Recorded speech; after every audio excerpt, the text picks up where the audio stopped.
اعوذ باللہ من الشیطان الرجیم بسم اللہ الرحمن الرحیم والمطلقات يتربصن بأنفسهن ثلاثة قروء ولا يحل لهن أن يكتمن ما خلق الله في أرحامهن إن كن يؤمن بالله واليوم الآخر وبعولتهن أحق بردهن في ذلك إن أرادوا إصلاحا ولهن مثل الذي عليهن بالمعروف وللرجال عليهن درجة والله عزيز حكيم الطلاق مرتان فإمساك بمعروف أو تسريح بإحسان ولا يحل لكم أن تأخذوا مما آتيتموهن شيئا إلا أن يخافا ألا يقيما حدود الله فإن خفتم ألا يقيما حدود الله فلا جناح عليهما فيما افتدت به تلك حدود الله فلا تعتدوها ومن يتعد حدود الله فأولئك هم الظالمون۔ اور جن عورتوں کو طلاق دے دی گئی ہو وہ 3 مرتبہ حیض آنے تک اپنے آپ کو انتظار میں رکھے، اور اگر وہ اللہ پر اور آخرت کے دن پر ایمان رکھتی ہو تو ان کے لیے حلال نہیں ہے کہ اللہ نے ان کے رحم میں جو کچھ حمل یا حیض پیدا کیا ہے اسے چھپائے، اور اس مدت میں اگر ان کے شوہر حالات بہتر بنانا چاہے تو ان کو حق ہے کہ وہ ان عورتوں کو اپنی زوجیت میں واپس لے لے، اور ان عورتوں کو معروف طریقے کے مطابق ویسے ہی حقوق حاصل ہے جیسے مردوں کو ان پر حاصل ہے۔ ہاں، مردوں کو ان پر 1 درجہ فوقیت ہے، اور اللہ غالب اور حکمت والا ہے۔ طلاق زیادہ سے زیادہ 2 بار ہونی چاہیے۔ اس کے بعد شوہر کے لیے 2 ہی راستے ہیں، یا تو قاعدے کے مطابق بیوی کو روک رکھے یا طلاق سے رجوع کر لے یا خوش اسلوبی سے چھوڑ دے، یعنی رجوع کے بغیر عدت گزر جانے دے۔ اور اے شوہرو، تمہارے لیے حلال نہیں ہے کہ تم نے ان بیویوں کو جو کچھ دیا ہو وہ طلاق کے بدلے ان سے واپس لے لو، الا یہ کہ دونوں کو اس بات کا اندیشہ ہو کہ وہ نکاح باقی رہنے کی صورت میں اللہ کی مقرر کی ہوئی حدود کو قائم نہیں رکھ سکیں گے۔ چنانچہ اگر تمہیں اس بات کا اندیشہ ہو کہ وہ دونوں اللہ کی حدود کو قائم نہ رکھ سکیں گے تو ان دونوں کے لیے اس میں کوئی گناہ نہیں ہے کہ عورت مالی معاوضہ دے کر علیحدگی حاصل کر لے، یہ اللہ کی مقرر کی ہوئی حدود ہے، لہٰذا ان سے تجاوز نہ کرو، اور جو لوگ اللہ کی حدود سے تجاوز کرتے ہیں وہ بڑے ظالم لوگ ہیں۔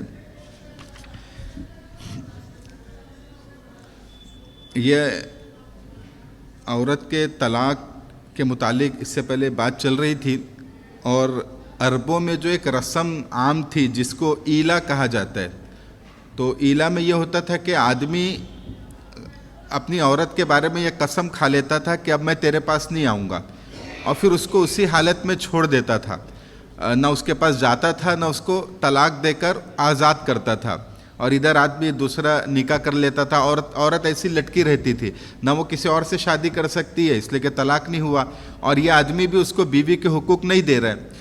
تو اللہ تعالیٰ نے یہاں پر ایک قید لگا دی تھی کہ ٹھیک ہے، جو ایلا تم کرتے ہو یہ تم کر تو سکتے ہو، لیکن اس کی مدت اب صرف 4 مہینے تک ہے، اس کا ایک لمٹ پیریڈ اللہ نے بنا دیا کہ تم 4 مہینے تک ایسا کر سکتے ہو۔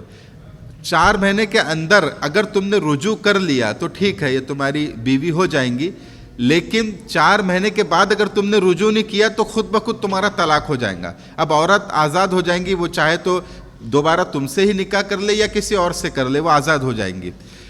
امام ابو حنیفہ کے نزدیک تو 4 مہینے کے بعد ہی طلاق ہو جائیں گی، جیسے ہی 4 مہینہ ختم ہوا خود بخود طلاق واقع ہو جائیں گی۔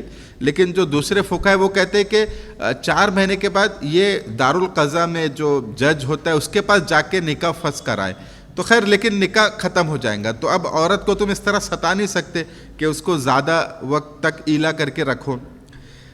اب جب طلاق ہو گئی، چاہے ایلا کے ذریعے سے طلاق ہوئی ہو یا کسی اور وجہ سے طلاق ہوئی ہو، تو یہاں پہ اللہ تعالیٰ نے طلاق کی عدت کو بھی بیان کیا کہ طلاق کے بعد جو عورت ہے اس کو کچھ وقت تک رکنا ہوگا، یعنی وہ ڈائریکٹ کسی اور سے نکاح نہیں کر سکتی۔ اور اس کے بارے میں اللہ نے کہا کہ جو طلاق شدہ عورتیں ہیں جن کو طلاق پڑ گئی ہے ان کی عدت جو ہے ثلاثۃ قروء، 3 حیض ہے. جو عورت کو جو ماہواری آتی ہے وہ 3 مرتبہ آنے تک جو پیریڈ اس میں لگیں گا، ٹائم اس میں لگیں گا، اس تک اس کی عدت ہے. اس تک وہ ابھی کسی اور سے ابھی نکاح نہیں کر سکتی، اس کو ابھی انتظار کرنا ہے. اور اگر کسی عورت کو پیریڈ نہیں آتا ہے کسی وجہ سے تو اس کے لیے 3 مہینے کی عدت ہے کہ 3 مہینے تک وہ انتظار کرے. اور اگر کسی کو حمل ہو، یعنی طلاق کے وقت وہ پریگننٹ تھی عورت، تو پھر بچے کی جب تک پیدائش نہیں ہو جاتی جب تک کہ وہ عدت میں ہے، چاہے اس کے لیے اب کتنا بھی وقت لگے، جب بچہ پیدا ہو جائے گا تب اس کی عدت ختم ہو جائیں گی اور پھر وہ دوسرا نکاح کر سکتی ہے. اور اللہ کہہ رہے کہ عورتوں کے لیے جائز نہیں ہے کہ اللہ نے ان کے رحم میں جو رکھا ہے اس کو چھپائے اگر وہ آخرت پر اور اللہ پر ایمان رکھتی ہے. یعنی اگر طلاق ہو گئی اور عورت پریگننٹ تھی، اس نے کسی کو بتائی نہیں، تو عورت کے لیے جائز نہیں ہے کہ وہ بچے کو ضائع کر دے کہ بھئی اب طلاق تو ہو گئی، اب اس کا بچہ رکھ کے میں کیا کروں. نہیں، بلکہ اللہ نے جو تم کو دیا ہے تم اس کو مطلب جو اس کی مدت ہے پریگننسی کی وہ پورا کرو، اور اس کو بچے کی پیدائش ہونی چاہیے، اور پھر اس کے بعد تمہاری عدت ختم ہو جائیں گی. یا پھر جو پیریڈ وغیرہ آتا ہے، مطلب اس کی جو ترتیب ہے اس کو عورت چھپائے نہ، مطلب 2 ہوا اور کہہ دے کہ 3 بار ہو گیا، اب کسی اس کو زیادہ پتہ ہے. تو اللہ کہہ رہے کہ اگر تم اللہ پر اور آخرت پر ایمان رکھتی ہو تو تم کو چھپانا نہیں چاہیے، صاف صاف بتانا چاہیے کہ یہ مرحلہ میرے پہ گزر رہا ہے. پھر اللہ کہہ رہے کہ اگر یہ جو 4 مہینے کی جو مدت بتائی گئی کہ قسم کھانے کے 4 مہینے کے پہلے اگر شوہر کو احساس ہو جائے کہ میں نے غلط کیا، مجھے اپنی بیوی کو دوبارہ واپس لا لینا چاہیے، تو شوہر کو اختیار ہے کہ وہ دوبارہ اپنی بیوی کو رجوع کر لے، اس کو اپنی بیوی بنا لے. اور پھر جب بیوی بنا لے تو اب بیویوں کے بھی ویسے ہی حقوق ہے جیسے شوہر کے ہے، مطلب بیوی کے اوپر شوہر کے جو حقوق ہے اسی طرح شوہر پر بھی بیوی کے حقوق ہے. یہ نہیں کہ آپ رجوع کر لے رہے اور رجوع اس نیت سے کر رہے کہ اب میں پھر اس کو تکلیف دوں گا، پھر اس کو ستاؤں گا، اس کے حقوق ادا نہیں کروں گا. تو ایسا نہیں ہونا چاہیے، اس لیے کہ اس کے بھی حقوق ہے. اللہ تعالیٰ نے بیوی کے بھی حقوق متعین کیے. یہ نہیں کہ شوہر یہ بولے کہ میرا حق ہے، تم میری بات مانو، بس میرا تم پہ حق ہے، تمہارے اوپر میرا کوئی حق نہیں ہے. یہ غلط تصور ہے.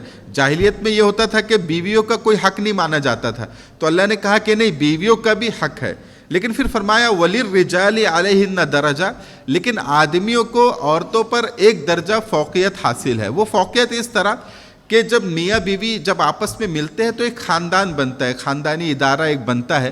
تو کوئی بھی ادارے کو، کوئی بھی انسٹیٹیوشن کو چلانے کے لیے اس کا ایک سربراہ چاہیے، ایک اس کا صدر ہو، اس کا ذمہ دار ہو جو اس کو چلائے.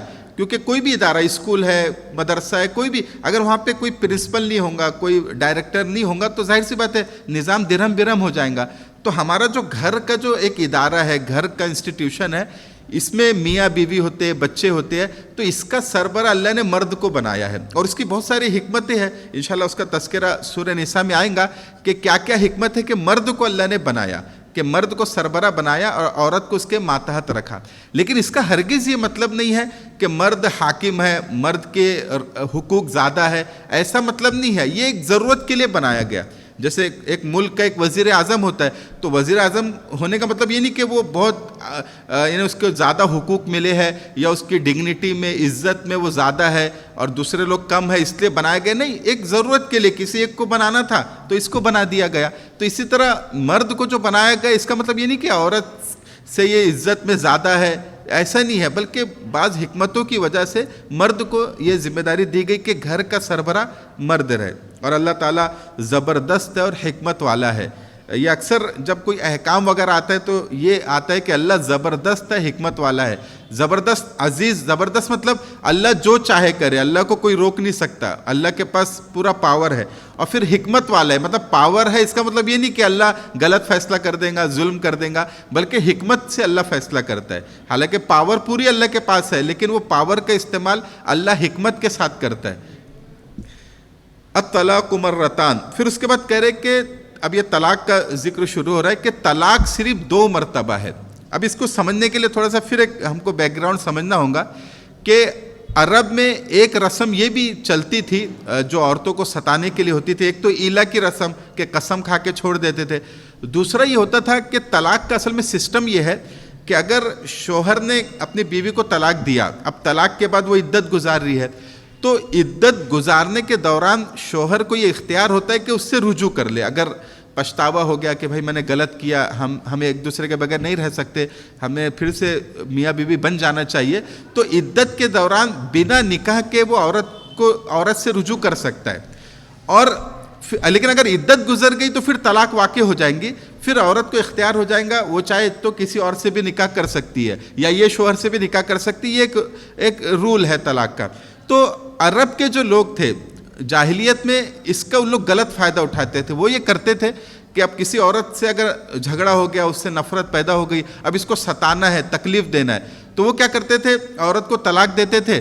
اب طلاق کے بعد وہ عدت گزارتی تھی, تو عدت گزارنے کے دوران ابھی کسی اور سے نکاح کر نہیں سکتی, ابھی وہ شوہر کے تابع ہے. تو جیسی عدت گزرنے کا وقت ختم ہونے والا ہوتا تھا تو یہ اس سے رجوع کر لیتے تھے. پھر رجوع اس لیے نہیں کرتے تھے کہ اب اس کے ساتھ اچھے سے رہنا ہے, بلکہ ستانے کے لیے. پھر رجوع کر لیے, پھر تھوڑے دن کے بعد پھر طلاق دے دیے, پھر اب 3 مہینے کی جو عدت ہے وہ گزر رہی ہے, پھر جیسے کچھ 4-5 دن بچے عدت ختم ہونے کو پھر رجوع کر لیے, پھر طلاق دے دیے, پھر رجوع کر لیے, پھر طلاق. ایسا 10 مرتبہ وہ کرتے تھے کہ طلاق دیتے تھے اور عدت کے پہلے پھر رجوع کر لیتے تھے, کیونکہ عدت گزر جائیں گی تو وہ آزاد ہو جائیں گی, تو اس کو آزاد نہیں کرتے تھے, رجوع کر لیتے تھے. 10 مرتبہ ایسا کرتے تھے. تو اللہ تعالیٰ نے اب یہاں پہ 3 طلاق کی قید لگا دی, بلکہ کہا کہ طلاق 2 مرتبہ, یعنی جو یہ تم کرتے ہو کہ رجوع کرتے ہو, یہ صرف 2 مرتبہ ہو سکتا ہے. 1 مرتبہ طلاق دیے, رجوع کر لیے, پھر دوسری مرتبہ دیے, رجوع کر لیے, اب تیسری مرتبہ آپشن ختم. اب تیسری مرتبہ اگر تم نے طلاق دے دیا تو اب ختم, اب تم دوبارہ نکاح نہیں کر سکتے. ہاں پھر وہ کسی اور سے نکاح کرے, وہ آگے آئیں گا. تو یہ جو 3 طلاق کا جو سسٹم بنا ہے, عام طور سے کہا جاتا ہے کہ یہ عورتوں پہ ظلم ہے, ٹرپل طلاق جو ہے, یہ اصل میں یہ عورتوں پہ ظلم ختم کرنے کے لیے بنا. جو عورتوں پہ ظلم کیا جاتا تھا, بار بار طلاق دے کے ان سے رجوع کر لیا جاتا تھا, دوبارہ عدت کے پہلے ان کو لے لیا جاتا تھا, وہ ظلم ختم کرنے کے لیے اللہ نے 3 کی قید لگا دی کہ اب صرف 2 مرتبہ تم ایسا کر سکتے ہو, تیسری مرتبہ کرو گے تو ختم ہو جائیں گا, اب تم اس سے نکاح نہیں کر سکتے, اب رجوع نہیں کر سکتے. تو یہ جو 3 طلاق کا نظام بنا, یہ عورتوں پر ظلم ختم کرنے کے لیے بنا. تو یہ پہلی بات تو ذہن میں یہ بھی رکھنا چاہیے کہ طلاق جو ہے یہ اسلام میں بہت پسندیدہ چیز نہیں ہے, بہت اچھی چیز نہیں ہے. اس طلاق کو مجبوری میں اللہ تعالیٰ نے مطلب حلال قرار دیا, بلکہ حدیث میں آتا ہے کہ حلال چیزوں میں اللہ تعالیٰ کو جو سب سے زیادہ ناپسند چیز ہے, حالانکہ حلال ہے, طلاق دی جا سکتی ہے, لیکن اللہ کو جو سب سے زیادہ ناپسند چیز ہے حلال چیزوں میں وہ طلاق ہے, بہت زیادہ اللہ کو ناپسند ہے. لیکن اب چونکہ مجبوری ہو جائے, شادی ہو گئی لیکن اب دونوں کا مزاج نہیں مل رہا, شوہر کا بیوی سے نہیں مل رہا, بیوی کا شوہر سے نہیں مل رہا, تو اب یہ ایک مجبوری کی شکل ہے کہ اب طلاق دے کے علیحدگی اختیار کر لی جائے. لیکن یہ کوئی بہت پسندیدہ چیز نہیں ہے اسلام میں, اس کو بہت ناپسند کیا گیا, لیکن مجبوری میں اس کو رکھا گیا. تو اللہ تعالیٰ نے یہاں پہ قید لگا دی کہ طلاق صرف 2 مرتبہ ہے. اب 2 ہی مرتبہ ایسا ہو سکتا ہے, کوئی 1 طلاق دے یا 2 طلاق دے, تب تو وہ رجوع کر سکتا ہے. مطلب عدت گزرنے سے پہلے اگر رجوع کرنا چاہے تو وہ رجوع کر سکتا ہے. اور اگر عدت گزر گئی تو طلاق تو واقع ہو جائیں گی, لیکن عدت گزرنے کے بعد بھی اگر یہ شوہر نکاح کرنا چاہے تو نکاح کر سکتا ہے, لیکن صرف 2 طلاق, ایک دے یا پھر زیادہ سے زیادہ 2 دے. تو اس میں تو عدت کے دوران بھی رجوع کر سکتا ہے اور عدت گزرنے کے بعد بھی دوبارہ اس سے شادی کر سکتا ہے. عدت گزرنے کے بعد نکاح کرنا ہوگا, لیکن یہ شوہر کر سکتا ہے جو پہلا شوہر ہے. فَإِمْسَاكٌ بِمَعْرُوفٍ أَوْ تَسْرِيحٌ بِإِحْسَانٍ. تو اللہ کہہ رہے کہ طلاق صرف 2 مرتبہ ہے. اب اس کے بعد 2 ہی آپشن ہے کہ ایک تو تم رجوع کر لو اور رجوع کر کے اچھے طریقے سے اس کو رکھو, جو بیوی کے حق ہے وہ حقوق اس کو دو, اور تسریح بإحسان, یا پھر اچھے طریقے سے اس کو اب چھوڑ دو. اب تیسرا آپشن ختم. اب اس کے بعد اس کے بعد کچھ مت کرو, اب اچھے طریقے سے چھوڑ دو. اچھے طریقے سے مطلب ٹھیک ہے اب تم کسی اور سے نکاح کر لو کیونکہ ہماری آپس میں جم نہیں رہی ہے. اور شوہر کے لیے جائز نہیں ہے کہ جو بیوی کو اس نے دیا ہے طلاق کی صورت میں اس سے مانگ لے. مطلب کوئی مہر اس نے دیا یا کوئی گفٹ اس کو دیا یا کوئی نفقہ وغیرہ دیا تو کہے کہ اب میں تم کو طلاق دے رہا ہوں تو میرا مہر واپس کرو, جو میں نے گفٹ تم کو دیا وہ گفٹ واپس کرو. یہ شوہر کے لیے جائز نہیں ہے کہ وہ اس سے مانگے. پھر آگے ایک شکل یہ آ رہی ہے کہ اگر ان کو لگتا ہے کہ ہم اللہ یعنی ساتھ میں رہ کے اللہ کے حدود کو پامال اللہ کے حدود کو قائم نہیں رکھ پائیں گے, تو پھر وہ الگ ہو جائے، سیپریٹ ہو جائے. اور پھر یہاں پہ کہا کہ فلا جناح علیہما فیما افتدت بھی، یعنی اگر عورت اگر طلاق، یعنی ایک تو آدمی طلاق دے رہا ہے تو مرد طلاق دے رہا ہے تو اس سے کچھ نہ مانگے، یعنی مہر بھی نہ مانگے، گفٹ جو دیا تھا وہ بھی نہ مانگے. لیکن اگر عورت طلاق لے رہی ہے، جس کو اس شریعت میں خلا کہتے ہیں، اگر عورت طلاق لے رہی ہے تو اور مرد کی اس میں کوئی غلطی نہیں ہے، مرد اچھا ہے، حقوق بھی ادا کر رہا ہے، لیکن عورت کو پسند نہیں آ رہا، مجھے نہیں رہنا اس کے ساتھ، مجھے کوئی اور کسی اور سے شادی کرنی ہے، تو عورت اگر اس سے خلا لے رہی ہے تو پھر مرد اس سے مطالبہ کر سکتا ہے، یا عورت کچھ فدیے کے طور پہ دے سکتی ہے کہ تم نے مجھے جو مہر دیا تھا مہر میں واپس کرتی ہوں، یا جو گفٹ تم نے دیا تھا وہ میں تم کو واپس کرتی ہوں اور مجھے تم آزادی دے دو، یعنی خلا تو عورت بھی لے سکتی ہے. اور اللہ کرے کہ اللہ کے حدود ہے، تم اس سے مطلب حد سے مت بڑھو، اور جو اللہ کے حدود کو قائم نہیں رکھتا وہ ظالم لوگ ہیں. تو یہاں پہ دو چیز ہم کو پتہ چلی، ایک تو یہ کہ مرد کو بھی طلاق دینے کا اختیار ہے، اور دوسرا عورت کو بھی طلاق لینے کا اختیار ہے، اس کو خلا کہتے ہیں. جیسے عام طور سے یہ کہا جاتا ہے نا کہ بھائی اسلام میں صرف مردوں کو ہی اختیار ہے کہ وہ طلاق دے، تو ایسا نہیں ہے، مرد کو بھی اختیار ہے، عورت کو بھی اختیار ہے. وہ خلا دونوں کی شکلیں الگ ہے، طریقہ الگ ہے، لیکن دونوں کو اختیار ہے. تو بہت جو اعتراض کیا جاتا ہے کہ بھائی جو شادی ہے یہ ایک بائی لٹرل کانٹریکٹ ہے، تو بائی لٹرل کانٹریکٹ جب ہوتا ہے تو دونوں پارٹیز کو برابر کے حقوق ملتے ہیں. تو یہاں پہ تو برابر کے حقوق نہیں مل رہے، مرد طلاق دے رہا عورت نہیں دے سکتی، تو ایسا نہیں ہے. پہلی بات تو جو بائی لٹرل کانٹریکٹ ہوتا ہے اس میں برابر کے حقوق ہونا ضروری نہیں ہوتا ہے. جیسے ہم کوئی کمپنی کا سم خریدتے ہیں، تو جب ہم نے سم خریدا، اب ہم جب چاہے وہ سم کو تبدیل کر سکتے ہیں. جیو کا سم ہم نے لیا، ہم ایئرٹیل کا سم لے لے، جب چاہے کر سکتے. لیکن جو کمپنی ہے، کمپنی ہم کو ہٹا نہیں سکتی، یعنی ہماری سروس بند نہیں کر سکتی. ہاں اگر ہم نے کوئی وائلیشن کیا تب کمپنی بند کر سکتی. مطلب کمپنی کو کم حقوق ہے اور کسٹمر کو زیادہ حقوق ہے، کسٹمر جب چاہے کمپنی بدل لے. تو معلوم ہوا کہ بائی لٹرل کانٹریکٹ میں دونوں پارٹیز کو برابر حقوق ملنا یہ کوئی ضروری نہیں ہے. تو کمپنی کو کم حقوق ملے، وہ بنا وائلیشن کے آپ کی سروس بند نہیں کر سکتی، لیکن آپ بنا کسی وجہ سے آپ اپنی سروس بدل سکتے ہیں، تو آپ کو زیادہ حقوق ہے.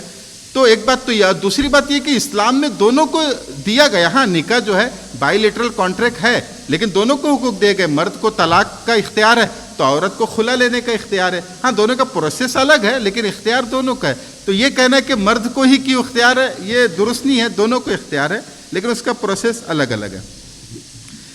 فَإِن طَلَّقَهَا فَلَا تَحِلُّ لَهُ مِن بَعْدُ حَتَّى تَنكِحَ زَوْجًا غَيْرَهُ فَإِن طَلَّقَهَا فَلَا جُنَاحَ عَلَيْهِمَا أَن يَتَرَاجَعَا إِن ظَنَّا أَن يُقِيمَا حُدُودَ اللَّهِ وَتِلْكَ حُدُودُ اللَّهِ يُبَيِّنُهَا لِقَوْمٍ يَعْلَمُونَ. اب اللہ کہہ رہے، پہلے اللہ نے کیا کہ دو طلاق، بس دو ہی طلاق تم دے سکتے ہو، ایک یا دو. اس میں مطلب تم رجوع کر سکتے ہو. عدت میں رجوع کر لیے تو نکاح کی ضرورت نہیں، اور اگر عدت گزر گئی تو طلاق تو واقع ہو جائیں گی، لیکن دوبارہ نکاح کر کے تم اپنی بیوی کو اپنے پاس لے سکتے ہو. لیکن اگر تم نے تیسری طلاق دے دی، اگر تیسری طلاق تم نے دے دی تو اب تمہارے پاس سے آپشن ختم. اب نہ عدت کے دوران تم رجوع کر سکتے ہو اور نہ عدت کے بعد تم یہ عورت سے شادی کر سکتے ہو. اب آپشن ختم.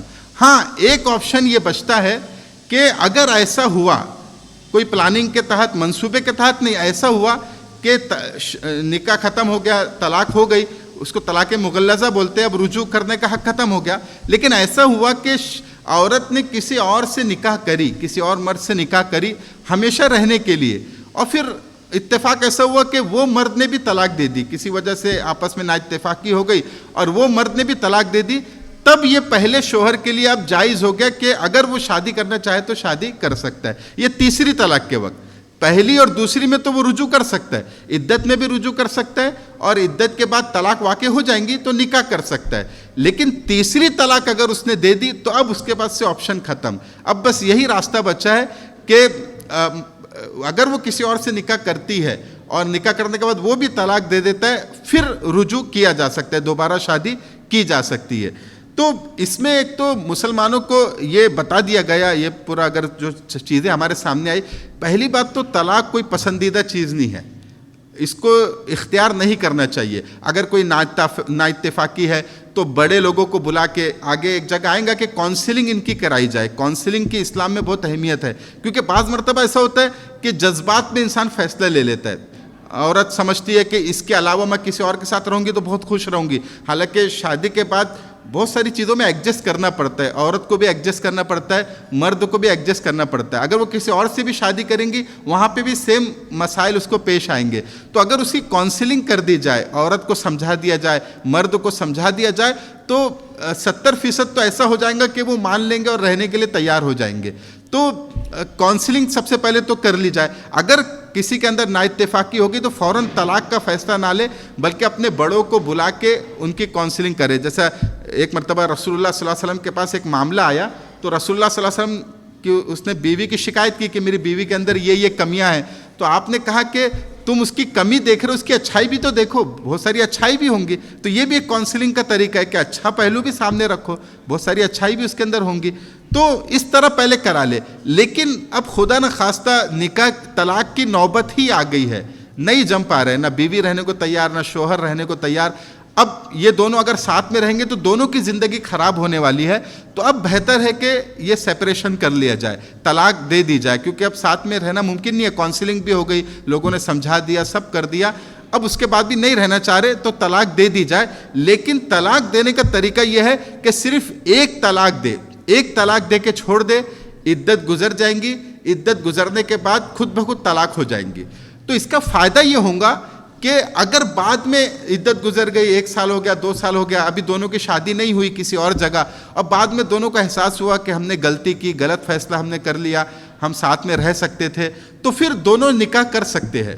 یہ فائدہ ہوگا. یا اللہ تعالیٰ کرے کہ ایک دے یا پھر زیادہ سے زیادہ 2 طلاق دے. تو 1 یا 2 طلاق اگر اس نے دیا تو ایک تو عدت کے دوران ہی اگر احساس ہو گیا تو عدت کے دوران وہ لوٹ سکتا ہے، اپنی بیوی کو لے سکتا ہے بنا نکاح کے. اور عدت کے بعد نکاح تو ٹوٹ جائے گا لیکن شادی کر کے پھر بیوی کو لا سکتا ہے اگر احساس ہو جائے کہ ہمیں غلطی کر دی ہم نے تو. لیکن صرف یہ آپشن 1 یا 2 طلاق میں ہے، 1 یا زیادہ سے زیادہ 2. اگر تیسری طلاق دے دی تو پھر آپشن ختم، پھر اب آپشن نہیں ہے.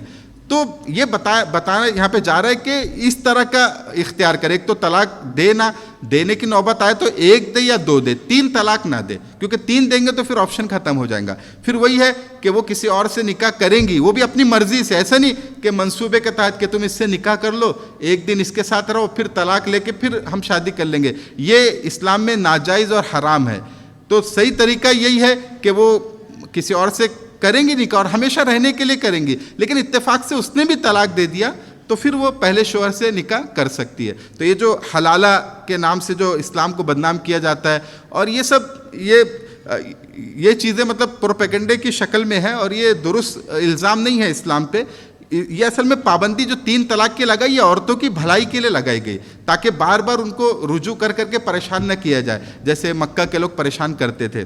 اور پھر جو دوسرے شوہر کی جو لگائی گئی اس میں بہت سے لوگ جو چالاکی کرتے ہیں کہ کسی اور سے نکاح کرا کے طلاق دے دیے تو اس وقت بھی یعنی فتوے کے اعتبار سے وہ جائز تو ہو جائیں گی عورت، لیکن یہ ایسا کرنا حرام اور ناجائز ہے. اس لیے کہ فتویٰ جو ہے وہ ظاہر پہ دیا جاتا ہے تو کیونکہ اس نے کسی اور سے نکاح کر لی، اس نے بھی طلاق دے دیا تو جائز تو ہو جائیں گی، لیکن ایسا کرنا حرام اور ناجائز ہے، اس کو سخت ناپسند کیا گیا.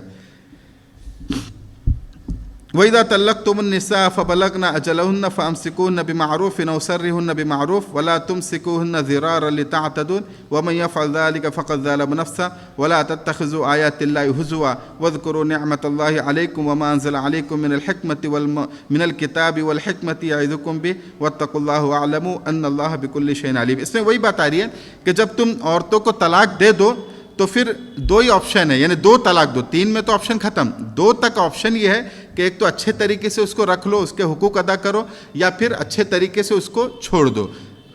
اور یہ آپشن صرف 2 ہی طلاق تک ہے، تیسرے میں نہیں ہے. اور اس کو اس لیے پکڑ کے نہ رکھو کہ تم اس کو ستاؤ، اس کو پریشان کرو، اس لیے بار بار روک کے مت رکھو. اور جو ایسا کریں گا تو اپنے نفس پہ ظلم کریں گا. اور اللہ کی آیتوں کا مذاق مت بناؤ، یعنی جو اللہ نے حکم دیا ہے، طلاق کی جو اجازت دی ہے، اس کو مذاق مت بناؤ بلکہ اس کو بہت سنجیدگی سے لو، یہ جو طلاق وغیرہ کے مسائل ہیں.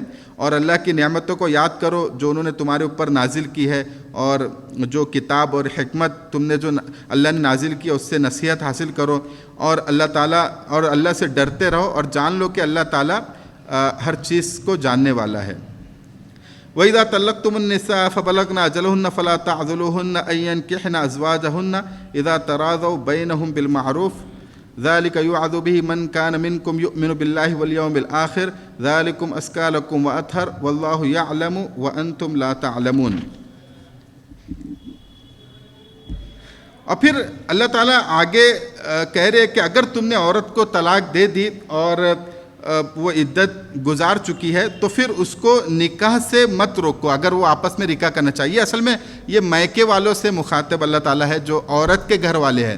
ہوتا یہ تھا کہ جیسے شوہر نے طلاق دے دی، اب طلاق کے بعد دونوں کا احساس ہو گیا کہ بھائی ہم سے غلط فیصلہ ہوا، ہم کو رجوع کر لینا چاہیے اور ہم نے یہ غلط فیصلہ کیا طلاق لے کے۔ تو اب یہ جتنی بھی باتیں رجوع کرنے والی ہے صرف 2 طلاق میں، یہ ذہن میں رکھنا، 3 طلاق کے بعد رجوع نہیں ہے۔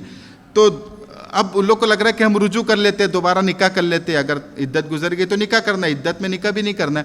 لیکن جو لڑکی کے میکے والے ہوتے ہیں وہ عام طور سے اس کو اب غیرت کا مسئلہ بنا لیتے ہیں، انا کا، ایگو کا مسئلہ، کہ اب تیرے کو اس سے شادی نہیں کرنا ہے۔ حالانکہ عورت چاہ رہی ہے کہ میں اس سے شادی کر لوں دوبارہ، کیونکہ اب ہم کو غلطی کا احساس ہو گیا، لیکن گھر والے بولتے نہیں، اس نے تیرے کو پہلی مرتبہ طلاق دیا، تیرے کو ذلیل کیا، ہم کو ذلیل ہونا پڑا معاشرے میں، تو اب تو دوبارہ اس سے نکاح نہیں کریں گی۔ تو اللہ یہاں پہ کہہ رہے میکے والوں سے کہ تم ایسا مت کرو، اگر طلاق ہو گئی اور دونوں رجوع کرنا چاہ رہے ہیں تو میکے والوں کو چاہیے کہ کرنے دے رجوع، کیونکہ یہ دونوں ساتھ میں رہیں گے زیادہ بہتر ہے، کہیں اور کریں گے پھر وہاں پرابلم ہوں گی، تو اس لیے بہتر ہے کہ دونوں اگر اچھے سے رجوع کرنا چاہتے ہیں تو کرنے دے۔ تو میکے والے اس کو غیرت کا مسئلہ، انا کا اور ایگو کا مسئلہ نہ بنائے۔ ہاں، اسلام میں پہلی بات تو یہ کہ عورت کو خود اختیار ہے، جو بالغہ عورت ہے اس کو خود اختیار ہے کہ وہ بنا اپنے ولی سے، اپنے میکے والوں سے پوچھے نکاح کر سکتی ہے، لیکن چونکہ وہ رہتی وہاں پر ہی ہے تو ان کا دباؤ ہونے کی وجہ سے عورت کو پیچھے ہٹنا پڑتا ہے اپنے فیصلے سے، اس لیے میکے والوں کو سمجھایا گیا کہ اس کو غیرت کا مسئلہ نہ بنائے۔ اگر تم کو واقعی لگ رہا ہے کہ مرد پچھتاوا اس کو ہو رہا ہے اور وہ دوبارہ رکھنا چاہتا ہے اپنی بیوی کو، تو تم دوبارہ نکاح کر دو، اس کو غیرت کا، انا کا اور ایگو کا مسئلہ مت بناؤ۔ اور اللہ کہہ رہے کہ یہ اللہ کی طرف سے ایک نصیحت ہے ان کے لیے جو اللہ پر اور آخرت کے دن پر ایمان رکھتے ہیں، اور یہی پاکیزہ اور ستھرا طریقہ ہے، اور اللہ تعالیٰ جانتا ہے تم نہیں جانتے۔ والوالدات يرضعن أولادهن حولين كاملين لمن أراد أن يتم الرضاع وعلى المولود له رزقهن وكسوتهن بالمعروف لا تكلف نفس إلا وسعها لا تضار والدة بولدها ولا مولود له بولده۔ اب جب طلاق عام طور سے جب ہوتی ہے تو یہاں پہ اولاد کا مسئلہ آتا ہے کہ اب بچوں کا کیا ہوگا۔ اگر دودھ پیتا بچہ ہے تو اس کو دودھ کون پلائیں گا؟ اب تو سیپریشن ہو گیا، عورت الگ ہو گئی، تو اب دودھ بچے کو کیسے پلایا جائے، کون پلائے، اس تعلق سے کچھ احکامات آ رہے ہیں۔ اچھا، یہ جو دودھ پلانے کے جو احکام ہے یہ طلاق کے ساتھ بھی ہے، بغیر طلاق کے بھی ہے، مطلب طلاق اگر نہیں ہوئی، عورت اگر نکاح میں ہے تب بھی یہی احکام لاگو ہوں گے۔ اور احکام کیا ہے کہ جو بچہ پیدا ہوتا ہے تو بچے کو مکمل 2 سال تک دودھ پلائے جائیں گا، مطلب جو عورت ہے وہ دودھ پلائے گی، جو ماں ہے اس کی 2 سال تک۔ تو بچے کی جو دودھ پینے کی مدت ہے وہ قرآن کے اعتبار سے زیادہ 2 سال ہے، یعنی 2 سال کے بعد بچے کو دودھ نہیں پلانا چاہیے۔ ہاں، اگر 2 سال کے پہلے کوئی کسی وجہ سے چھڑا رہے تو چھڑا سکتے ہیں، لیکن 2 سال کے بعد اس کو دودھ نہیں پلانا ہے۔ وَعَلَى الْمَوْلُودِ لَهُ رِزْقُهُنَّ وَكِسْوَتُهُنَّ بِالْمَعْرُوفِ، اور اللہ تعالیٰ کہہ رہے کہ یہ دودھ پلانے کے دوران دودھ پلانے کا جو خرچہ ہے، یعنی عورت کا نفقہ، بچے کا جو خرچہ ہے، یہ باپ کے ذمے ہے، یعنی عورت کو پلانا کھلانا، بچے کو پہنانا کھلانا یہ باپ کے ذمے ہے۔ اچھا، نکاح میں اگر ہے تو نکاح میں تو شوہر کرتا ہی ہے، وہ جو نفقہ اس کے اوپر ہے اس کے اعتبار سے وہ خرچ کرتا ہے، لیکن اگر طلاق ہو جائے تو طلاق کے بعد عدت کے دوران اگر وہ دودھ پلا رہی ہے تو عدت میں بھی شوہر کو نفقہ دینا ہے، بیوی کو خرچہ دینا ہے، اور عدت کے بعد بھی اگر وہ دودھ پلا رہی ہے، عدت کے بعد طلاق واقع ہو گئی لیکن وہ دودھ پلا رہی ہے، تو دودھ پلانے کی اجرت شوہر کو دینا ہے بیوی کو، کہ تم میرے بچے کو دودھ پلا رہی ہو تو اس کی اجرت تم کو دینا ہے۔ اور ابھی اس کا نہیں آیا کہ اگر بڑے بچے ہیں تو بڑا بچہ اگر ہے تو لڑکا ہے تو 7 سال تک بیوی کے ذمے ہے اس کی پرورش کرنا، خرچہ باپ دیں گا لیکن پرورش وہ رہیں گا بیوی عورت کے پاس جس کو طلاق ہو چکا ہے، لیکن خرچہ اس کا باپ دیں گا۔ لڑکا 7 سال تک اور لڑکی 9 سال تک یہ عورت کے ماں کے پاس رہیں گے اور خرچہ باپ دیں گا، اور پھر اس کے بعد باپ کو اختیار ہے کہ باپ اس کو اپنی کسٹڈی میں اپنے اس میں لے لے، مطلب لڑکے کو 7 سال کے بعد، لڑکی کو 9 سال کے بعد۔ لا تکلف نفس الا وسعها، اور اللہ تعالیٰ نے کسی کو مطلب اتنی چیز ایسی تکلیف نہیں دی کہ انسان تکلیف میں پڑ جائے، یا اس کا یہ بھی مطلب ہے کہ کسی کو اس معاملے میں پریشان نہ کیا جائے. جیسے اللہ نے کہا کہ نفقہ مرد کے ذمہ ہے، تو اب بیوی اس کو پریشان نہ کرے کہ یعنی بدلہ لینے کے طور پہ کہ اب میں ان سے زیادہ مانگوں گی. تو اللہ کہہ رہے کہ جتنا وہ نفقہ دے سکتا ہے اتنا ہی لے. اب وہ کما رہے 50,000 کما رہے، عورت کہے کہ میرے کو 50,000 روپے مہینہ چاہیے، تو پھر وہ کہاں سے دیں گا؟ یہ تو پریشان کرنا ہو گیا. جیسے آج کل بھی میڈیا وغیرہ میں آتے ہیں کہ عورتیں طلاق کے بعد پریشان کرتی ہیں مردوں کو، تو بھائی جتنا وہ دے سکتا ہے اتنا ہی دیں گا، جتنی اس کی استطاعت ہے. اب 50,000 روپے مہینہ کما رہا ہے تو وہ زیادہ سے زیادہ 5 یا 10,000 روپے دے سکتا ہے، اس سے زیادہ نہیں دے سکتا. اب تم بولیں گے میرے کو 50,000 روپے مہینہ دو، تو پھر وہ اپنا خرچہ کیسے چلائیں گا؟ تو اللہ کہہ رہے کہ پریشان نہ کیا جائے، خرچہ لیا جائے مرد سے لیکن اس کو پریشان نہ کیا جائے. اور پھر نہ عورت کو بچے کی وجہ سے پریشان کیا جائے اور نہ شوہر کو پریشان کیا جائے. مطلب عورت کو اس طرح کہ کسی وجہ سے عورت دودھ نہیں پلانا چاہ رہی، تو اب عورت کو شوہر مجبور بھی نہ کرے کہ بھائی تم دودھ پلاؤ، تو اس کے لیے شوہر کوئی کسی اور کا انتظام کر لے. جیسے جو آیا وغیرہ جو ہوتی ہے، پہلے باندھی ہوتی تھی، تو اس کے ذریعے سے بچے کا دودھ کا انتظام کرے. اور شوہر کو پریشان نہ کیا جائے، اس کا مطلب یہ ہے کہ عورت دودھ پلا سکتی ہے لیکن جان بوجھ کے کہ تم نے اب مجھے طلاق دے دی، اب میں تمہارے بچے کو دودھ نہیں پلاؤں گی چاہے اس کا کچھ بھی ہو. تو بیوی بھی ایسا نہ کرے بلکہ دودھ پلائے اور خرچہ شوہر سے لے. وَعَلَى الْوَارِثِ مِثْلُ ذَلِكَ. اور اللہ کہہ رہے کہ اگر یعنی کسی نے طلاق دے دی اور یا پھر طلاق نہیں دی، مطلب نکاح میں ہے لیکن شوہر کا انتقال ہو گیا. اب شوہر کا انتقال ہو گیا تو بچہ ہے، اب بچہ دودھ پیتا بچہ ہے، تو اب اس کا خرچہ کون دیں گا؟ ابھی تو شوہر خرچہ دینے والا تھا، اب شوہر کا انتقال ہو گیا تو بچے کا خرچہ کون دیں گا اگر طلاق بھی ہو گئی؟ تو اللہ کہہ رہے کہ وَعَلَى الْوَارِثِ مِثْلُ ذَلِكَ. جو بچے کے وارث ہے وہ خرچہ دیں گے. مطلب بچے کے پاس اگر پیسہ ہوتا، باپ تو مر گیا، اب بچے کے پاس پیسہ ہے، باپ کی جو وراثت بچے کو ملی، اگر بچہ بھی مر جائے کسی وجہ سے، تو بچہ مرنے کے بعد جن لوگوں کو وراثت ملنے والی ہے بچے کی، تو وہ لوگ بچے کا خرچہ اٹھائیں گے. تو اس سے اسلام کا ایک قانون یہ ہم کو پتہ چلا کہ اسلام میں کوئی بھی چیز میں جہاں آپ نفع لینا چاہتے ہیں، نفع کو آپ لینا چاہتے ہیں، وہاں پہ آپ کو اس کا نقصان بھی لینا پڑے گا، لائبلٹی بھی لینا پڑے گا. جیسے مثال کے طور پہ باپ ہے تو باپ کا وارث بیٹا بنے گا، یعنی باپ کا انتقال ہو گیا، اب باپ کے پاس 1 کروڑ روپے کی پراپرٹی تھی تو 1 کروڑ بیٹے کو ملا، اولادوں کو ملا. لیکن اتفاق سے ایسا ہوا کہ باپ کا انتقال ہوا اور باپ کے پاس کوئی پراپرٹی نہیں ہے، اب کرائے کے گھر میں رہتے تھے، غریب تھے، اب باپ کے اوپر 1 لاکھ روپے قرضہ ہے الٹا، تو اب باپ مر گیا تو یہ قرضہ بیٹے کو لوٹانا ہوگا. اس لیے کہ اگر پیسہ ہوتا تو بیٹے کو ملتا، یعنی نفع بیٹے کو ملتا تھا، تو اب نقصان بھی بیٹے کو لینا پڑے گا. تو اسلام میں ہر چیز میں ایسی چلتا ہے، آپ جہاں نفع لیتے آپ کو وہاں پہ نقصان بھی لینا پڑے گا. اسی لیے تجارت میں وہی تجارت جائز ہے جس میں آپ نفع اور نقصان دونوں لے، پروفٹ اینڈ لاس دونوں میں شیئرنگ کرے، تبھی آپ تجارت سے نفع لے سکتے ہیں. ایک انسان نے 5 لاکھ روپے کسی کو دیا کہ بھائی تم اس سے تجارت کرو، کسی بلڈر کو دے دیا کہ گھر بناؤ، اور کہا کہ مجھے 20,000 روپے مہینہ دینا، 10,000 روپے مہینہ دینا، تمہارا فائدہ ہوتا ہے نقصان ہوتا ہے وہ تمہارا مسئلہ ہے، مجھے 10,000 روپے مہینہ چاہیے. یہ حرام ہے، یہ جائز نہیں ہے، یہ سود ہے. آپ اگر کسی بزنس میں پیسہ لگا رہے ہیں تو بزنس میں اگر آپ نقصان بھی اٹھا رہے ہیں کہ بھائی فائدہ ہوا تو مجھے بھی دینا اور نقصان ہوا تو میں بھی نقصان قبول کروں گا، یعنی جو نقصان میں بھی میرا حصہ رہے گا، تب آپ کا نفع لینا جائز ہے. تو پروفٹ اینڈ شیئر، یہ پروفٹ اینڈ لاس دونوں میں شیئرنگ کرنا پڑے گا، یہ اسلام کا اصول ہے ہر جگہ. تو تجارت میں بھی یہ اصول چلے گا، میراث میں بھی اصول چلے گا کہ جو فائدہ اٹھانا چاہ رہا ہے میراث سے، مرنے کے بعد جو لوگ فائدہ اٹھائیں گے، اگر مرنے والے پہ کوئی ذمہ داری ہے تو فائدہ اٹھانے والے کو ذمہ داری ادا کرنی ہوں گی. تو اسلام کا رول یہی ہے کہ ہر جگہ پروفٹ اینڈ لاس دونوں کو ساتھ ساتھ چلنا ہے. جہاں آپ بینیفٹ لینا چاہتے ہیں وہاں آپ کو لائبلٹی بھی لینا پڑے گا. ایسا نہیں کہ بینیفٹ تو آپ لے لو لائبلٹی نہ لو. میاں بیوی کے رشتے میں بھی یہی ہے کہ اگر بیوی کوئی بینیفٹ لے رہی ہے تو کچھ لائبلٹی بھی اس کو لینی پڑیں گی. یہ ہر جگہ اسلام کا رول ہے. ایسا نہیں ہوگا کہ بینیفٹ تو آپ لے لو اور ذمہ داری نہ لو، لائبلٹی نہ لو، اس کا نقصان آپ نہ لو، ایسا نہیں ہوگا. آپ کو دونوں اٹھانا پڑیں گا. تو اگر باپ مر جائے تو وارثوں پہ ذمہ داری ہے. فَإِنْ أَرَادَ فِصَالًا عَنْ تَرَاضٍ مِّنْهُمَا وَتَشَاوُرٍ فَلَا جُنَاحَ عَلَيْهِمَا وَإِنْ أَرَدتُّمْ أَنْ تَسْتَرْضِعُوا أَوْلَادَكُمْ فَلَا جُنَاحَ عَلَيْكُمْ إِذَا سَلَّمْتُمْ مَا آتَيْتُمْ بِالْمَعْرُوفِ وَاتَّقُوا اللَّهَ وَاعْلَمُوا أَنَّ اللَّهَ بِمَا تَعْمَلُونَ بَصِيرٌ. پھر یہاں پہ وہی بات آ گئی کہ اگر دونوں خوشی سے، وہ جو 2 سال کی مدت بتائی گئی کہ 2 سال تک بچے کو دودھ پلانا ہے، تو اگر دونوں خوشی سے یا بچے کی مطلب چیزوں کو دیکھتے ہوئے اگر 2 سال کے پہلے بھی اگر دودھ چھڑا دے تو چھڑا سکتے ہیں، لیکن 2 سال کے بعد نہیں پلانا چاہیے، 2 سال آخری مدت ہے۔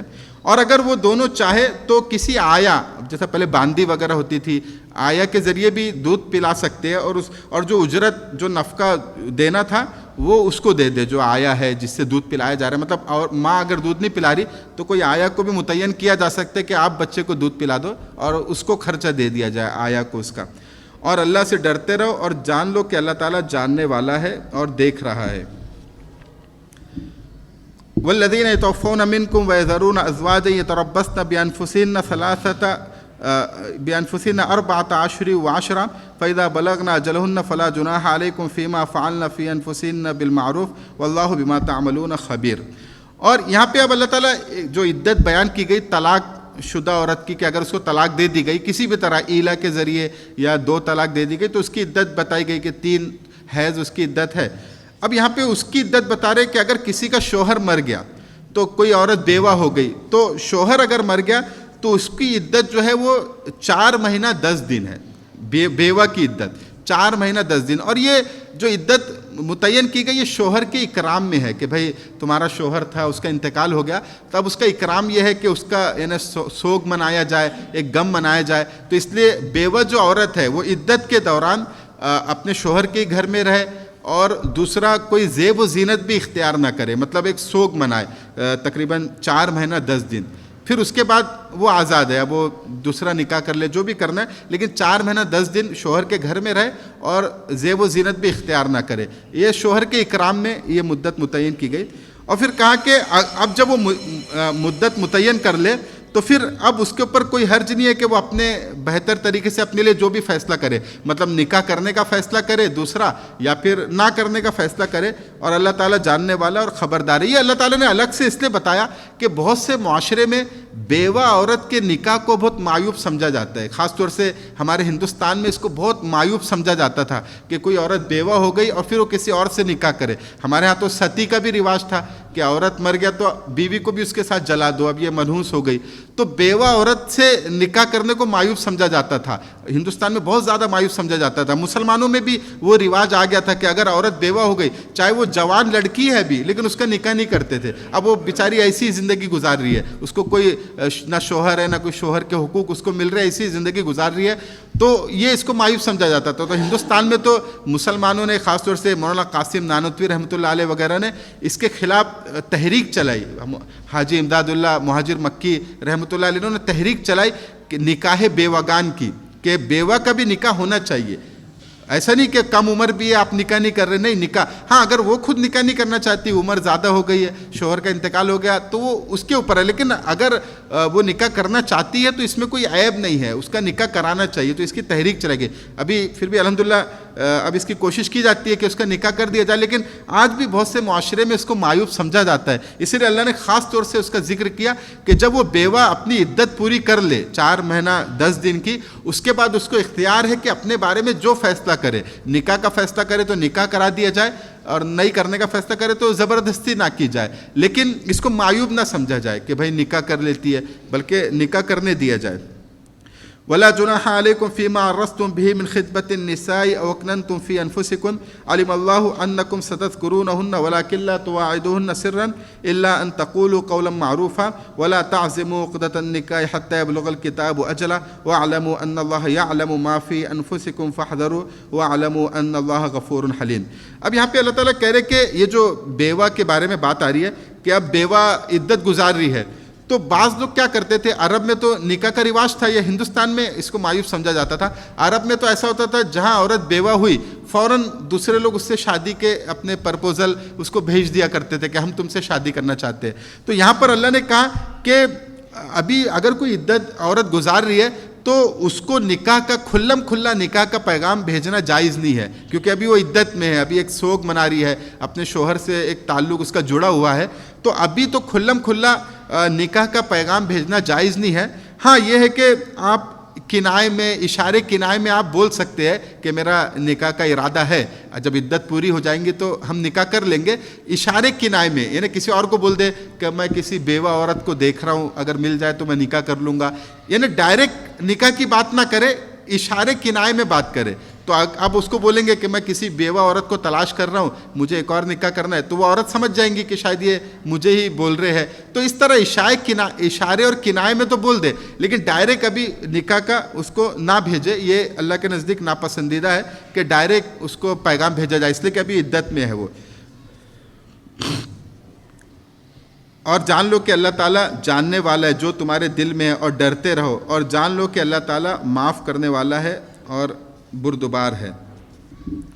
لا جناح علیکم ان طلقتم النساء ما لم تمسوهن او تفرضوا لهن فريضة ومتعوهن على الموسع قدره وعلى المقتر قدره متاعا بالمعروف حقا على المحسنين وان طلقتموهن من قبل ان تمسوهن وقد فرضتم لهن فريضة فنصف ما فرضتم الا ان يعفون او يعفو الذي بيده عقدة النكاح وان تعفوا اقرب للتقوى ولا تنسوا الفضل بينكم ان الله بما تعملون بصير. اب یہاں پہ تھوڑا سا مہر کے کچھ احکام بتائے جا رہے ہیں کہ اللہ تعالیٰ کہہ رہے کہ اگر کسی کا نکاح ہوا، مطلب میاں بیوی کا نکاح ہوا اور رخصتی سے پہلے، اچھا نکاح ہوا اور نکاح میں مہر طے نہیں ہوا، بعض مرتبہ مہر طے نہیں ہوتا، تو مہر طے نہیں ہوا تو ایک تو مسئلہ یہ ہے کہ نکاح ہو گیا، مہر طے نہیں کیے کسی وجہ سے، اور بیوی گھر میں آ گئی، رخصتی ہو گئی، میاں بیوی آپس میں مل گئے، تو پھر مہل مثل واجب ہوتا ہے. مہل مثل، شوہر پہ مہل مثل واجب ہوتا ہے. مہل مثل یہ ہے کہ جو عورت ہے، عورت کی جو بہنیں ہیں، یعنی عورت کی بہن کا کہیں اور نکاح ہوا یا اس کی کزن کا کہیں اور نکاح ہوا، تو وہ لوگ نے جو مہر طے کیا وہ مہر اس کا طے ہوگا. مثال کے طور پہ ایک عورت سے شادی ہوئی اور شادی ہو کے مہر طے نہیں ہوا اور عورت گھر پہ آ گئی، اب میاں بیوی ساتھ میں رہ رہے، پھر بعد میں خیال آیا کہ مہر تو ہم نے طے نہیں کیا، تو اب کیا مہر طے کیا جائے؟ تو مہل مثل طے ہوگا. مہل مثل یہ ہے کہ جو عورت ہے وہ عورت کی بہن، اس نے کہیں اور شادی کی یا اس کی کزن نے کہیں اور شادی کی اور وہاں پر فار ایگزامپل 1 لاکھ روپے مہر طے ہوا، تو اس کا بھی 1 لاکھ روپے طے ہو جائیں گا. اب شوہر کے ذمے ہوں گا کہ 1 لاکھ روپیہ مہر کے طور پہ اس کو دے. لیکن اگر ایسا ہو گیا کہ نکاح ہوا اور نکاح ہونے کے بعد ابھی رخصتی ہونے کی ہے، بیوی شوہر کے گھر آنے کی ہے اور کسی وجہ سے نا اتفاقی ہو گئی، کوئی بات بن گئی اور شوہر نے بیوی کو طلاق دے دیا، یعنی بھائی مجھے اس کو نہیں رکھنا ہے، اپنے گھر نہیں بلانا ہے، کسی وجہ سے ایسا ہوا تو، اور مہر بھی طے نہیں ہوا، تو ایسی صورت میں اللہ کہہ رہے کہ وَمَتِّعُوهُنَّ، کہ کوئی ہدیہ دے کر نکاح ختم کرے. اور ہدیے میں علماء نے لکھا ہے کم سے کم 1 جوڑا کپڑے دینا واجب ہے، 1 جوڑا کپڑا دے کے نکاح ختم کر دے، اور اگر اپنی طرف سے زیادہ دے سکتے ہے تو زیادہ دے. مطلب نکاح، اب کوئی ویلڈ ریزن تھا نکاح توڑنے کا، ٹھیک ہے توڑ دیے، لیکن اس کو اچھے انداز سے توڑے، مطلب اس کو ہدیہ دے کر وہ نکاح ختم کرے. اور پھر ایک صورت یہ ہوئی کہ نکاح ہوا اور نکاح میں مہر بھی طے ہو گیا کہ بھائی 1 لاکھ روپے مہر دیں گے، جو بھی مہر طے ہوا، لیکن رخصتی سے پہلے طلاق دینا پڑا، کسی وجہ سے کوئی معاملہ پیش آ گیا اور طلاق دینا پڑا. تو اب اللہ کہہ رہے کہ اب آدھا مہر دینا واجب ہوگا، مطلب جو مہر طے ہوا تھا وہ مہر میں سے 1 لاکھ روپے طے ہوا تو 50,000 دینا واجب ہوگا. ابھی رخصتی نہیں ہوئی ہے، تو رخصتی ہو گئی اس کے بعد طلاق ہو تو پھر تو پورا مہر دینا ہے. رخصتی کے پہلے میاں بیوی کے آپس میں ملنے سے پہلے اگر طلاق ہو گئی کسی وجہ سے تو پھر آدھا مہر دے. اور پھر اللہ کہہ رہے کہ اگر عورت چاہے تو وہ آدھا مہر بھی چھوڑ دے کہ ٹھیک ہے مجھے وہ بھی نہیں چاہیے، آپ بس ختم کر دو. اور اگر مرد چاہے تو پورا مہر دے دے، مطلب پورا ہی دے دے اگر چاہے تو، لیکن واجب آدھا دینا ہے. لیکن مرد چاہے تو پورا دے دے، یا عورت چاہے تو وہ بھی نہ لے کہ بھائی نہیں چاہیے مجھے. اور اللہ کہہ رہے کہ وَأَن تَعْفُوا أَقْرَبُ لِلتَّقْوَىٰ، اگر تم اس چیز کا خیال رکھو تو یہ تقوی سے زیادہ قریب ہے. وَلَا تَنْسَوْا الْفَضْلَ بَيْنَكُمْ، اور تم آپس میں ایک دوسرے کو احسان کرنے کو نہ بھولو، مطلب احسان سے ہی کام لو. یعنی عورت بولے کہ مجھے نہیں چاہیے اور مرد زیادہ دے دے تاکہ محبت سے خوشی سے چیزیں ختم ہو. اور اللہ تعالیٰ جاننے والا ہے اور دیکھ رہا ہے. حافظوا علی الصلوات والصلاة الوسطى وقوموا للہ قانتین فإن خفتم فرجالا أو ركبانا فإذا أمنتم فاذكروا الله كما علمكم ما لم تكونوا تعلمون.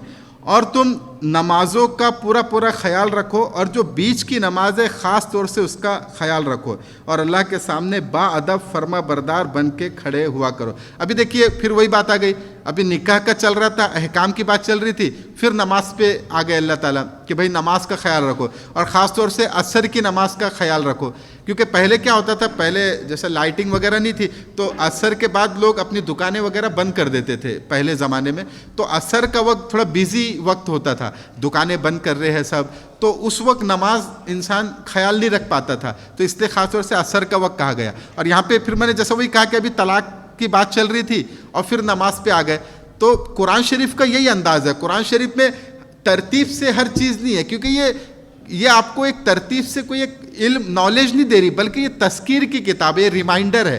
ابھی طلاق کی بات چل رہی ہے، احکام چل رہے ہیں، تو بھائی نماز کا بھی خیال رکھنا ہے، نماز بھی اپنی جگہ ضروری ہے، اور نماز کا اس لیے بار بار ذکر آیا کہ انسان کے لیے جو تمام احکامات میں سے سب سے زیادہ ضروری چیز وہ نماز ہے، اس لیے کہ انسان کی پیدائش کا مقصد ہی یہ ہے کہ وہ اللہ کی عبادت کرے، اللہ کے سامنے جھکے، باقی رزق کمانا، شادی کرنا، شادی کے بعد بیوی کے حقوق، یہ سب چیزیں ایک سائڈ کی چیزیں ہیں، مطلب اصل ذمہ داری اس کی عبادت کرنا ہے۔ لیکن اب چونکہ دنیا میں رہنا ہے، دنیا میں شادی بھی کرنا ہے، کاروبار بھی کرنا ہے، تجارت بھی کرنا ہے، تو تمام چیزوں کے حقوق بتائے گئے کہ کاروبار ایسا کرنا ہے، یہ جائز ہے، ناجائز ہے، شادی ایسے کرنا ہے، یہ طریقہ جائز ہے، یہ ناجائز ہے، بیوی کے یہ حقوق ہے، سب چیزیں برتنا ہے، لیکن اصل اپنے مقصد کو یاد رکھنے کی عبادت، اصل میرا مقصد عبادت ہے۔ اس لیے جو بھی احکام آتا ہے بعد میں پھر نماز کا ذکر آ جاتا ہے کہ نماز قائم کرو، کیونکہ اصل تمہارا کام عبادت کرنا ہے، اللہ سے تعلق جوڑ کے رکھنا ہے۔ وہ تمام چیزیں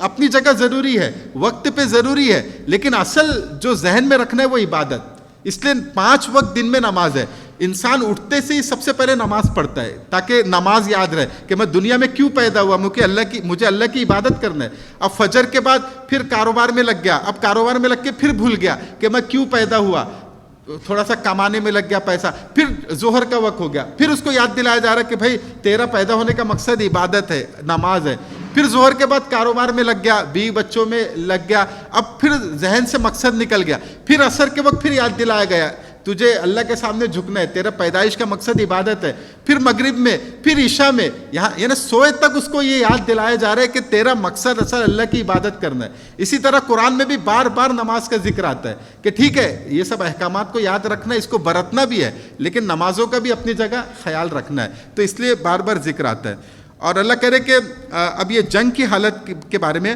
کہ اگر تم کو ڈر ہو دشمن کا، مطلب جنگ کی حالت میں جو جہاد وغیرہ ہوتا تھا تو تم کھڑے کھڑے بھی نماز پڑھ سکتے ہو، یا اپنی سواری پہ، گھوڑے پہ، اونٹ پہ بھی بیٹھ کے نماز پڑھ سکتے ہو۔ یعنی اس سے معلوم ہو کہ نماز کی کتنی اہمیت ہے کہ جنگ کی حالت میں بھی نماز معاف نہیں ہے۔ اگر آپ پورے طریقے سے نماز نہیں پڑھ سکتے، سجدہ نہیں کر سکتے، رکوع نہیں کر سکتے، اگر سجدہ کریں گے تو دشمن کہیں حملہ نہ کر دے، تو کھڑے کھڑے اشارے سے نماز پڑھ لو، لیکن نماز چھوڑنا نہیں ہے، کسی حالت میں نماز نہیں چھوڑنا ہے۔ کھڑے کھڑے آنکھ کے اشارے سے نماز پڑھ لو لیکن پڑھنا ہے، یا اپنے سواری پہ بیٹھے بیٹھے نماز پڑھ لو، تو نماز کسی حالت میں معاف نہیں ہے۔ اگر آپ کھڑے ہو کے نہیں پڑھ سکتے بیٹھ کے پڑھو، بیٹھ کے نہیں پڑھ سکتے لیٹ کے پڑھو، اگر لیٹ کے بھی نہیں پڑھ سکتے، ہاتھ کے اشارے سے بھی نہیں پڑھ سکتے، تو آنکھ کے اشارے سے پڑھو لیکن نماز پڑھو، کسی حالت میں نماز معاف نہیں ہے۔ تو نماز کی اسلام میں سب سے زیادہ اہمیت ہے۔ اور جب تم امن میں آ جاؤ، یعنی جنگ کا ماحول ختم ہو جائے، تو پھر اللہ کا ذکر کرو جیسے کہ اس نے تم کو سکھایا، حالانکہ اس سے پہلے تم ناواقف تھے۔ والذین یتوفون منکم ویذرون ازواجا وصیۃ لازواجہم متاعا الی الحول غیر اخراج فإن خرجن فلا جناح علیکم فیما فعلن فی انفسہن من معروف واللہ عزیز حکیم وللمطلقات متاع بالمعروف حقا علی المتقین کذلک یبین اللہ لکم الآیات لعلکم تتقون۔ اب یہاں پہ پھر ایک آخری بات جو طلاق وغیرہ کے تعلق سے چل رہی تھی، وہ ایک آخری بات آ گئی یہاں پہ کہ اللہ کہہ رہے کہ جب تم میں سے کوئی مر جائے، مطلب یعنی مرنے والا ہو، اپنی بیوی کو یعنی چھوڑ کے موت کا وقت قریب ہو، تو وہ اپنی بیوی کے لیے وصیت کر دے کہ جیسا جو زمانے جاہلیت میں جو عدت ہوتی تھی بیوہ عورت کی، وہ 1 سال کی ہوتی تھی، لیکن اسلام نے 1 سال سے کم کر کے اس کو 4 مہینہ 10 دن کر دیا کہ 4 مہینہ 10 دن عدت ہے بیوہ عورت کی جس کا شوہر مر جائے۔ تو لیکن اب وہاں پہ رواج 1 سال کا تھا، تو جب عدت ہوتی تھی تو عدت میں بیوی جو ہے وہ شوہر کے گھر میں رہتی تھی اور شوہر کے ترکے سے اس کو خرچہ وغیرہ ملتا تھا. تو اللہ کہہ رہے کہ ٹھیک ہے ہم نے عدت تو کم کر دی, مطلب 4 مہینے 10 دن کر دی, لیکن شوہر کی یہ ذمہ داری ہے کہ جب مرنے کا وہ قریب آئے تو بیوی کے لیے یہ وصیت کر دے کہ میری بیوی میرے گھر میں 1 سال تک رہ سکتی ہے اور 1 سال تک اس کو خرچہ پانی دیا جائے, میرا جو مال ہے اس میں سے, یہ وصیت کر دے. لیکن یہ بھی ذہن میں رکھے کہ جو وصیت کا حکم ہے, اس سے پہلے بھی آیا تھا کہ اپنے رشتہ داروں کے لیے وصیت کر کے جائے, یہ وصیت کا حکم اس وقت تھا جب میراث کا حکم نہیں آیا تھا. میراث کا حکم آنے کا تھا, لیکن جب میراث کا حکم آ گیا تو اب یہ وصیت کا حکم ختم ہو گیا. اب وصیت ضروری نہیں ہے. ہاں وصیت جو کرنا چاہے وہ کر سکتا ہے, اپنے 1/3 مال میں سے کر سکتا ہے, لیکن اب فرض نہیں رہا وصیت کرنا. پہلے فرض تھا, ضروری تھا کہ وصیت کرے. جو ول جو ہم بناتے ہیں, یہ ول بنا, یہ فرض تھا, لیکن اب ختم ہو گیا. اب جو میراث ہے میراث کے حساب سے ملے گا. تو اب بیوی کے لیے جو وصیت کا حکم یہاں پہ آیا کہ 1 سال کی وصیت کرے, اب یہ حکم ختم ہو گیا, کیونکہ بیوی کو اب حصہ مل گیا. اگر شوہر کی اولاد نہیں ہے تو بیوی کو 1/4 حصہ ملے گا شوہر کے پیسے میں سے, اور اگر اولاد ہے تو بیوی کو 8واں حصہ ملے گا. تو اب یہ حصے سے عورت اپنا خرچہ چلا سکتی ہے, اب وصیت کرنے کی ضرورت نہیں ہے.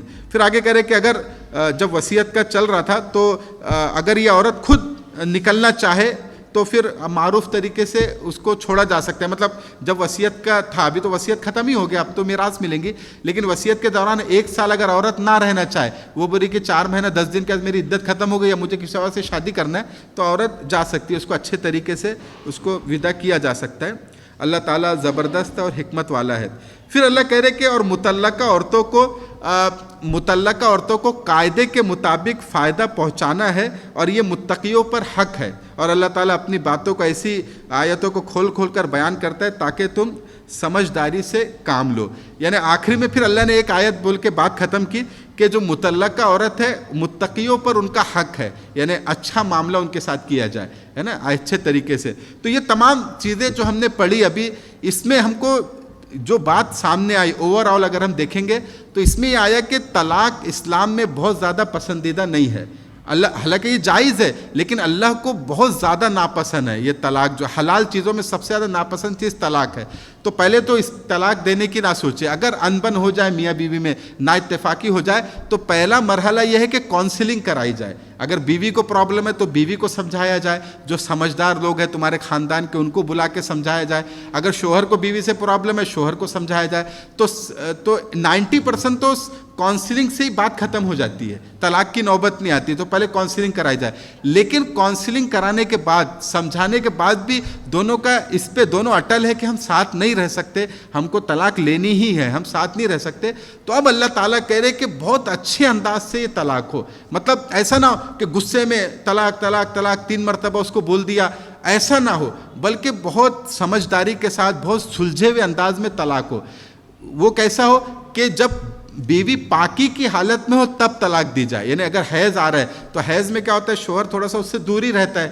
تو ایسا نہ ہو کہ کراہیت کی وجہ سے آپ طلاق دے رہے ہو, بلکہ بہت سوچ سمجھ کے جب وہ پاک ہو اس وقت اس کو طلاق دی جائے. اور طلاق زیادہ سے زیادہ صرف 2 مرتبہ دی جائے, 1 مرتبہ یا 2 مرتبہ. تو 2 مرتبہ آپ نے طلاق دے دی, اب بیوی عدت گزاریں گی 3 مہینہ یا 3 طہر, 3 یعنی حیض آئے تک. تو اب 3 حیض آئے تک جو عدت کا وقت ہے, تقریباً 3 مہینے کا جو وقت ہے, اس میں اگر تم کو احساس ہو گیا کہ بھائی ہم نے غلط کیا, ہم ایک ساتھ رہ سکتے ہیں, ہم کو رہ لینا چاہیے ایک ساتھ, تھوڑا بہت برداشت کر لیں گے ہم, تو عدت کے دوران شوہر رجوع کر لے. کوئی شادی ودی کی ضرورت نہیں ہے, یہ کہہ لے کہ میں تم کو دوبارہ اپنے ساتھ رکھنے کو تیار ہوں, اور اس کو رکھ لے, تو یہ ختم ہو جائیں گی بات. اور اگر عدت گزر گئی, 3 مہینہ گزر گئے, تو یہاں پہ طلاق تو واقع ہو جائیں گی, اس کو طلاق بائن کہتے, طلاق واقع ہو جائیں گی. لیکن اس کے بعد بھی شوہر کو اختیار ہے, میاں بیوی کو, کہ اگر وہ دونوں نکاح کرنا چاہے, دونوں ساتھ میں رہنا چاہے, تو وہ ساتھ میں نکاح کر سکتے ہیں. اور اگر شوہر بیوی چاہے تو کہیں اور بھی نکاح کر سکتی ہے, اور اپنے شوہر سے بھی نکاح کر سکتی ہے. لیکن یہ آپشن صرف 1 یا 2 طلاق کے بعد ہے. اگر تیسری طلاق تم نے دے دی تو پھر آپشن ختم.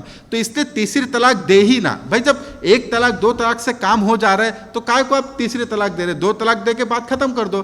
نکاح کے بعد اگر ساتھ میں نہیں رہنا ہے تو وہ کسی اور سے شادی کر لیں گی, مرد کسی اور سے شادی کر لے, 3 طلاق کی ضرورت ہی نہیں ہے. تو علم نہ ہونے کی وجہ سے ہمارے معاشرے میں لوگ جہالت سے کام لیتے ہیں. تھوڑی تھوڑی بات پہ 3 طلاق دے دیے. اب علماء سے پوچھ رہے کہ بھائی رجوع کی کیا شکل ہے, میں دوبارہ کیسے شادی کروں؟ اب کوئی شکل ہی نہیں ہے, تو بات ختم. تو 3 طلاق دینے کی ضرورت ہی نہیں ہے. یہ جو فلموں ڈراموں کے ذریعے سے یہ بات چل گئی کہ طلاق جو 3 ہی دی جاتی ہے, 3 طلاق نہیں دی جاتی. اللہ تعالیٰ کہہ رہے کہ طلاق کو مرتان, 2 ہی مرتبہ طلاق دو, 1 یا زیادہ سے زیادہ 2 مرتبہ. 3 طلاق دینا ہی نہیں چاہیے, کیونکہ دیں گے تو پھر پھنسیں گے, پھر آپ رجوع نہیں کر سکتے اگر پچھتاوا ہو رہا ہے بعد میں. 1 طلاق 2 طلاق میں آپ رجوع کر سکتے ہیں, عدت کے دوران بھی رجوع کر سکتے ہیں, عدت کے بعد بھی آپ دوبارہ نکاح کر کے رجوع کر سکتے ہیں. تو 1 یا 2 طلاق دے. تو اس بات کا یعنی ہم کو اس میں سکھایا گیا, اس بات کا خیال رکھے کہ 3 طلاق ہرگز نہ دے, اور اگر دینے کی نوبت ہے تو 1 یا 2 طلاق دی جائے. تو انشاءاللہ کوئی پریشانی نہیں ہوں گی, کوئی مسئلہ نہیں ہوگا, علماء کے پاس بھاگنا نہیں پڑے گا. اس کے اوپر بہت سارے وہ لطیفے بھی ہوتے ہیں, بہت ساری چیزیں ہوتی ہے. جیسے ایک شخص نے غصے میں 3 طلاق دے دی, اب رجوع نہیں کر سکتا, اب ہو ہی نہیں سکتا, وہ کسی اور سے نکاح کریں گے, اب اس کے پاس نہیں آ سکتی. اب وہ مولانا کے پاس گیا, حضرت تھانوی کا واقعہ, تو کہا کہ میں نے 3 طلاق دے دی, تو بولے ہو گیا, ختم ہو گئی بات. تو اس نے کہا کہ نہیں, میں نے طلاق جو کہا تھا وہ طا سے نہیں کہا, یہ قاف سے نہیں کہا تھا, چھوٹے کاف سے. طلاق میں بڑا کاف ہے طلاق, تو بولتا میں نے بڑے کاف سے نہیں بولا, چھوٹے کاف سے بولا تھا, طلاق بولا تھا. تو مولانا نے کہا کہ جب تو نے قبول کیا ہوں گا تو بھی تو نے چھوٹے کاف سے قبول کیا ہوں گا, اس لیے طلاق ہو گئی. تو اس لیے مطلب یہ کرے نا, ایسی جہالت نہ کرے کہ 3 طلاق دے, ہے نا. اگر نوبت ہے تو 1 یا 2 دے, تو طلاق تو ہو جائیں گی, کوئی رجوع کی اب شکل نہیں ہے. تو اللہ تعالیٰ ہم سب کو توفیق سے نوازے. کسی کے ذہن میں سوال ہو تو سوال کر لے. یدی کسی نے نشے کی حالت میں 3 طلاق دے دیا تو طلاق ہوگی کیا؟ دیکھیے ابھی یہ جو اس طرح کا جو معاملہ ہے نا, یہ مطلب اس میں ہم ڈائریکٹ وہ جواب نہیں دیا جا سکتا, یہ اسپیسیفک مسئلہ ہے یہ جو ہے. تو اس میں مفتی سے ہی پوچھنا پڑے گا, وہ کتنا نشے میں تھا, کیا تھا, وہ کوئی یعنی یہ ڈائریکٹ ہاں یا نہ میں اس کا جواب نہیں دیا جا سکتا. یہ کوئی مفتی کے پاس بیٹھ کے پوری سچویشن بتائی جائیں گی, اور سچویشن بتا کے اس کا فیصلہ ہوگا پورا. ایک چیز پوچھنا تھا کہ عورت کھلا مانگ رہی ہے اور عورت آدمی دینے کو تیار نہیں, اس وقت کیا ہوگا؟ ہاں یہ بتائیے. یہ اچھا سوال کیا کہ جیسے مرد کو اختیار ہے طلاق دینے کا, تو عورت کو بھی اختیار ہے کہ اگر عورت کو مرد کے ساتھ نہیں رہنا ہے تو وہ خلا لے لے. تو اب اگر عورت خلا مانگ رہی ہے لیکن مرد نہیں دے رہا کہ بھائی میں, کیونکہ خلا لینے کا طریقہ یہ ہے کہ عورت خلا مانگیں گی, یعنی مرد سے طلاق مانگیں گی کہ بھائی میرے کو طلاق دے دو, تو یہ خلا ہے. تو مرد طلاق دے دیں گا, خلا ہو گیا. تو اب مرد کہہ رہا ہے کہ نہیں مجھے نہیں دینا ہے, اب وہ چاہے ستانے کے لیے ایسا کر رہا ہے, کچھ بھی کر رہا ہے تو اب عورت کو پہلے تو مانگے اچھے طریقے سے. اب عورت کو اختیار ہے کہ جو دارالقضا ہے, مطلب جو قاضی ہوتا ہے, جو شہر مطلب جو اسلامی اعتبار سے جو قاضی متعین ہوتے ہیں, جیسے ہمارے یہاں دارالقضا ہوتا ہے, مدینہ العلوم میں دارالقضا ہے, مسلم پرسنل بورڈ کے تحت اس کو چلایا جاتا ہے. تو وہ قاضی کے پاس عورت جائیں گی, اور عورت قاضی کے پاس اپنا مسئلہ رکھیں گی کہ بھائی مجھے یہ شوہر کے ساتھ نہیں رہنا ہے اور یہ مجھے طلاق بھی نہیں دے رہا. تو قاضی جو ہے پہلے تو اس کو نوٹس بھیجیں گا, وہ جج جو ہے, کہ بھائی یہ تم سے مانگ رہی ہے, اس کا ویلڈ ریزن ہے مانگنے کا, تو تم اس کو طلاق دے دو. تو اس کو بلائیں گی, تاریخ وغیرہ دیں گی, وہ آئیں گا, اس کو سمجھایا جائے گا کہ بھائی جب یہ نہیں رہنا چاہ رہی تم دے دو. تو اگر اس نے دے دیا تو ٹھیک ہے, نہیں دیا تو پھر قاضی کو اختیار ہے کہ نکاح ختم کر دے, فسخ کر دے نکاح. السلام علیکم. وعلیکم السلام. آپ نے کہا جیسے نماز کسی بھی صورت میں معاف نہیں ہے, اور جنگ کا بھی آپ نے ذکر کیا کہ جنگ میں بھی پڑھنے کے لیے حکم دیا گیا ہے. سو جیسے ہمارے ورک پلیس میں کئی بار ایسا ہو جاتا ہے کہ ہم پاسبل نہیں ہوتا نماز پڑھنا ظہر میں یا عصر میں, کئی بار تبا, تو اس صورت میں کیا ہم جیسے جگہ جہاں بیٹھ کے نماز پڑھ سکتے ہیں, جیسے جنگ میں آپ نے بولا کہ پڑھ سکتے ہیں آپ اشاروں میں بھی, تو ایسا جائز ہے کہ ورک پلیس میں بھی؟ جیسے نہیں تو آپ اس کی مثال دیجئے, کیسے پریشانی آتی ہے آپ؟ پریشانی مینس کہ جیسے کئی بار ہم ورک پلیس میں کہیں جگہ نہیں ہوتی مناسب جگہ نماز پڑھنے کے لیے, یا بہت سے جگہ پر, تو اس صورت میں کیا کیا جائے نماز پڑھنے, یا قضا نماز پڑھ لی جائے؟ پریشانی کی نوعیت کیا ہے؟ اب مثال کے طور پہ آپ سفر میں, ٹرین میں ہے, بس میں ہے, اب وہاں پہ کھڑے ہو کے پڑھنے کا نہیں ہے انتظام, تو آپ بیٹھ کے پڑھ سکتے ہیں. جہاز میں ہیں آپ تو بیٹھ کے پڑھ سکتے ہیں.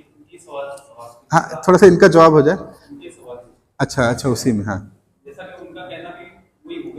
جی اچھا.